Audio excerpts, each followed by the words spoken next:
मुख्यमंत्री भूपेश बघेल के कहना है कि मणिपुर के घटना ला छत्तीसगढ़ ले जोड़ना बिल्कुल सरासर गलत हवे। मुख्यमंत्री भूपेश बघेल भाजपा में 3 राष्ट्रीय उपाध्यक्ष मन के चुनाव करेगे ऊपर किहिन की ये दोनों महिला नेता मन के कद एखर से बाढ़ सकत है। हालांकि ओखर से चुनाव में का फायदा हो ही ये अभी कहना मुश्किल है। वहीं मणिपुर के मामला में केंद्रीय महिला और बाल विकास मंत्री स्मृति ईरानी के छत्तीसगढ़ की चर्चा करे ऊपर मुख्यमंत्री श्री बघेल किहिन की ध्यान भटकाए पर जानबूझ के राजस्थान और छत्तीसगढ़ के नाम ले जाते, जबकि छत्तीसगढ़ में जो घटना हो है वैसे मणिपुर की घटना से बिल्कुल अलग है।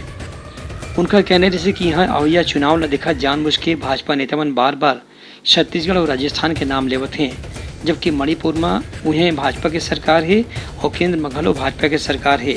एक बाद भी मणिपुर में हिंसा कम नहीं हुआ थे और प्रधानमंत्री भी अभी तक के मणिपुर पर संसद में बयान नहीं दे हवे। देखिए, ये लोगों को ध्यान भटकाने के लिए छत्तीसगढ़ में जो घटनाएं घटी है उसकी कोई तुलना मणिपुर की घटना से नहीं की जा सकती। और जानबूझ के जो इलेक्शन गोइंग स्टेट है उसका नाम लेने के पीछे उद्देश्य यही है कि एक तीर से 2 निशाना साधने की कोशिश कर रहे हैं, लेकिन वो असफल है। प्रधानमंत्री जी भी वही किए थे राजस्थान और छत्तीसगढ़ का। मणिपुर उसके लिए तीसरा है, डबल इंजन की सरकार है और 90 दिन हो गया है और उसमें वो कुछ कर नहीं पा रहे हैं। और दूसरी बात ये है कि ये ह्यूमन राइट है वो वहाँ जा नहीं रही। मणिपुर छत्तीसगढ़ में भ्रमण करने का स्वागत है, लेकिन मणिपुर भी जाए ह्यूमन राइट।